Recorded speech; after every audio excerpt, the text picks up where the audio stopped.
जेके sir की mix class में सभी संस्कृत प्रेमियों का आज स्वागत है। प्रिय विद्यार्थियों, ध्यान से देखें। संस्कृत के वाक्य बनाने के लिए समझने में बड़ा अटपटा लगता है, आप लोगों को सीखने में बड़ी दिक्कत होती है, तो हमने सोचा कि आप लोगों को धीरे धीरे क्रम से ये सारी चीज़ सिखाते चलें। पिछले पार्ट में भाग 1 में हम बता चुके थे कि संस्कृत के वाक्य बनाने के लिए मुख्य रूप से क्या क्या सीखना पड़ता है, क्या क्या याद करना पड़ता है। तो उसमें मुख्य रूप से जो हमने बताया था कि सबसे पहले पुरुष, कर्ता, लकार और विभक्ति, ये 4 चीज़ें सीखनी पड़ती हैं। और मात्र इन 4 शब्दों पर ही संस्कृत का पूरा व्याकरण ही नहीं, पूरा संस्कृत का साहित्य टिका हुआ है। इन 4 शब्दों को समझ लिया तो आसानी से संस्कृत के वाक्य बना सकते हो, अर्थात हिंदी वाक्यों का संस्कृत में अनुवाद कर सकते हो। तो आइए हम इसको समझाते हैं, इनका आपस में संबंध क्या है, ये ध्यान से समझें। नंबर 1 में है पुरुष, नंबर 2 कर्ता और नंबर 3 लकार और नंबर 4 में है विभक्ति। तो सबसे पहले हम समझाएंगे कि पुरुष और कर्ता, इनका आपस में संबंध क्या है। तो ध्यान से देखें, हमने बताया था पिछले भाग में कि 3 पुरुष होते हैं, इनके प्रथम पुरुष, मध्यम पुरुष और उत्तम पुरुष। प्रथम पुरुष, मध्यम पुरुष और उत्तम पुरुष, 3 पुरुष होते हैं। इनका कर्ता के साथ में क्या संबंध है। जिस प्रकार से इंग्लिश ग्रामर्स में प्रोनाउन को पर्सन में बांटा गया, यानी कि फर्स्ट पर्सन, सेकंड पर्सन और थर्ड पर्सन, तो उसी प्रकार से संस्कृत के व्याकरण में कर्ताओं को 3 पुरुषों में बांटा गया है। सभी कर्ता 3 पुरुषों के ही अंतर्गत आते हैं। तो प्रथम पुरुष में कौन कौन से कर्ता आते हैं, सबसे पहले समझ लें। और ये इधर लिखा हुआ है, ये यहाँ पर एक वचन है, ये यहाँ पर 2 वचन है और यहाँ पर ये बहुवचन का कॉलम है। तो प्रथम पुरुष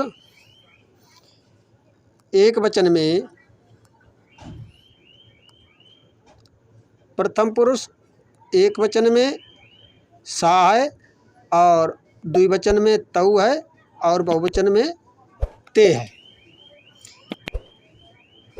सा माने वह होता है, तऊ माने वे दोनों होते हैं और ते, ये संस्कृत के शब्द हैं ऊपर लिखे हुए हैं, और ते माने वे सब होते हैं। और उसके अलावा प्रथम पुरुष में आता है भवान। भवान मीन्स होता है आप, भवन्तः मीन्स होता है आप दोनों, और भवन्तः मीन्स होता है आप सब। ये जो है प्रथम पुरुष के कर्ता, ये एक वचन हो गया, ये द्विवचन हो गया और इधर ये बहुवचन कर्ता हो गए। इसके अलावा ये दिया हुआ है नोट, इसको ध्यान से देख लें। यानी सभी नाम व वस्तुएं, अगर कोई नाम आते हैं या कोई वस्तु का नाम होता है तो वो सभी प्रथम पुरुष में ही आते हैं। ये भी सब प्रथम पुरुष में ही आएंगे, ये ध्यान से समझने की बात है। और उसके बाद अब बात आती है मध्यम पुरुष की। मध्यम पुरुष,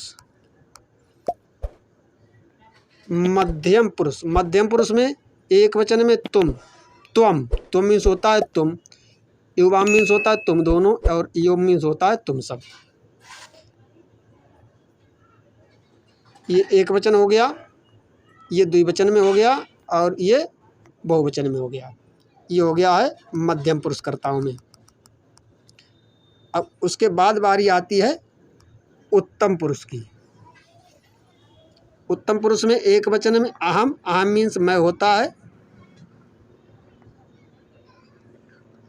और द्विवचन में आवाम, आवाम मीन्स हम दोनों होता है, और बहुवचन में वयम, वयम मीन्स होता है हम सब। वयम माने हम सब, आवाम माने हम दोनों और अहम माने मैं। ये उत्तम पुरुष के कर्ता हैं।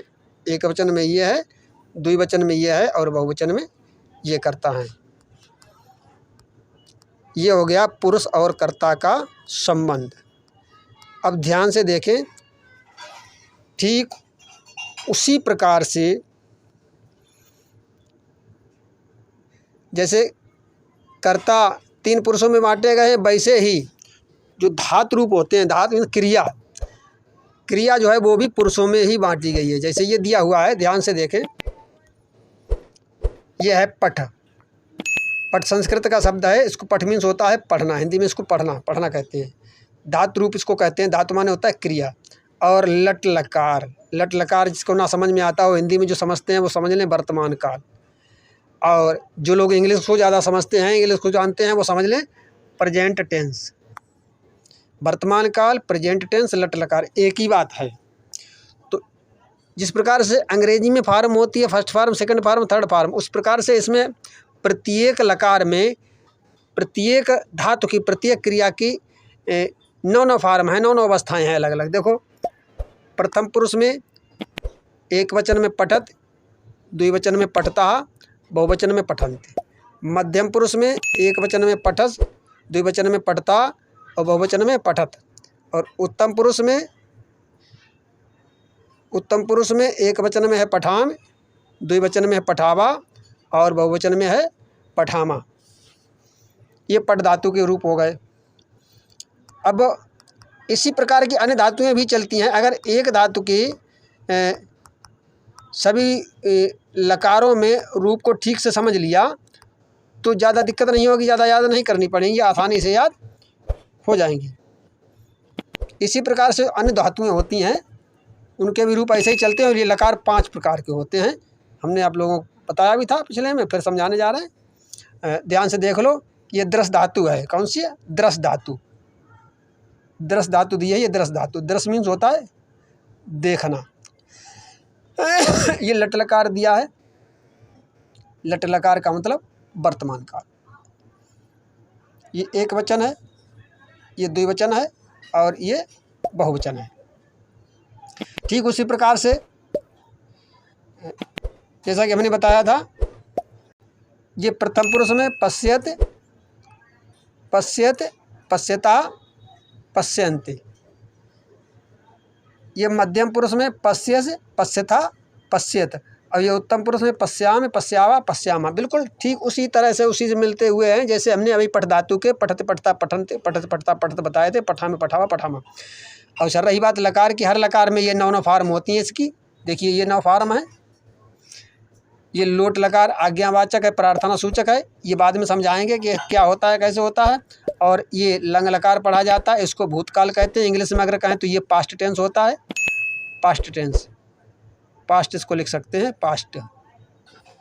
और ये विधिलिंग लकार है, ये चाहिए के अर्थ में, संभावना के अर्थ में होता है, चाहिए काल इसको बोलते हैं। और इस प्रकार से अब देखें अगला लट लकार, लट लकार, लट लकार ये भविष्य काल होता है, भविष्य काल जिसको बोला जाता है। इसमें है द्रक्ष्यत, जिरक्षता, इसी तरह से आगे और दिए हुए हैं, वो चलेंगे सब।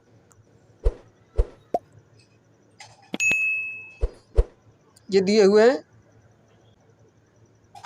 द्रक्षता, द्रक्षंत, और द्रक्षस, द्रक्षता, द्रक्षत, द्रक्षाम, द्रक्षावा, द्रक्षामा। ठीक उसी प्रकार से चलते हैं। अब बात आती है कि इनका काम क्या है, इनका प्रयोग कैसे किया जाता है, वो हम अब आप लोगों को समझाएंगे। देखना ये है,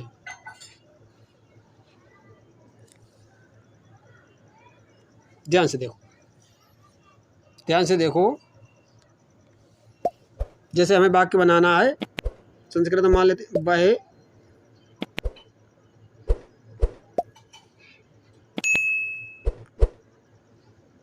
पढ़ता है, वह पढ़ता है,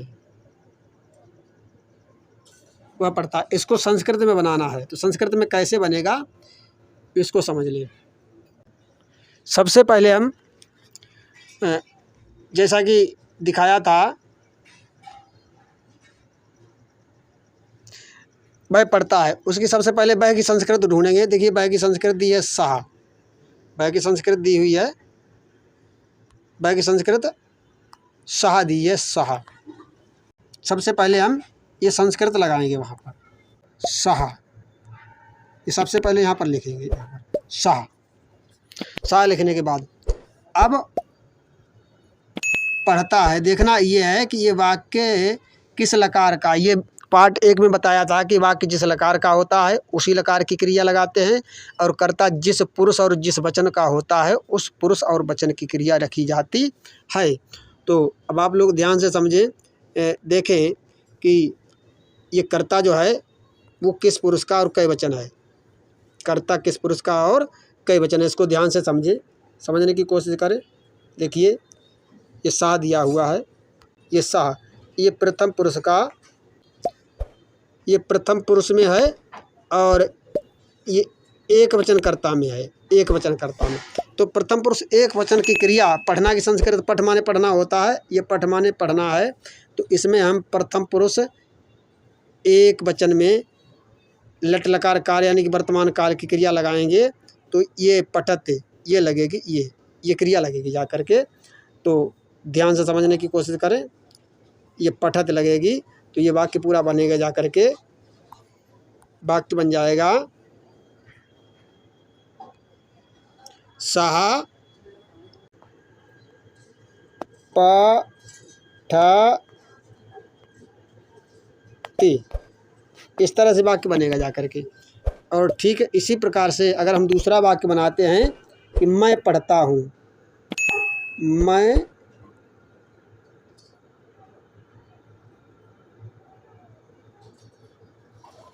पढ़ता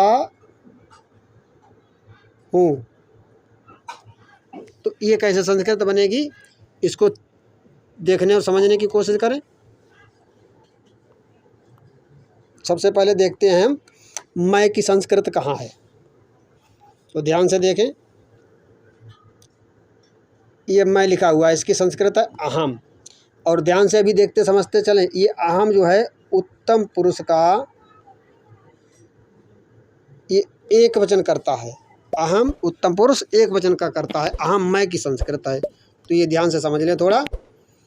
तो इसको हम लिखेंगे इस तरह से, अहम, और इसके आगे वाक्य लिखा, शब्द लिखा जाएगा, वो क्या लिखा जाएगा इसको समझ लीजिए। अहम उत्तम पुरुष एक वचन का है, और लट लकार कार यानी कि वर्तमान काल में पट धातु में लट लकार में वर्तमान काल में उत्तम पुरुष एक वचन में दिया हुआ है पठा में। तो हम इसका प्रयोग करते हुए इस वाक्य को जब बनाएंगे तो ये वाक्य बनेगा जा कर के उत्तम पुरुष एक वचन में अहम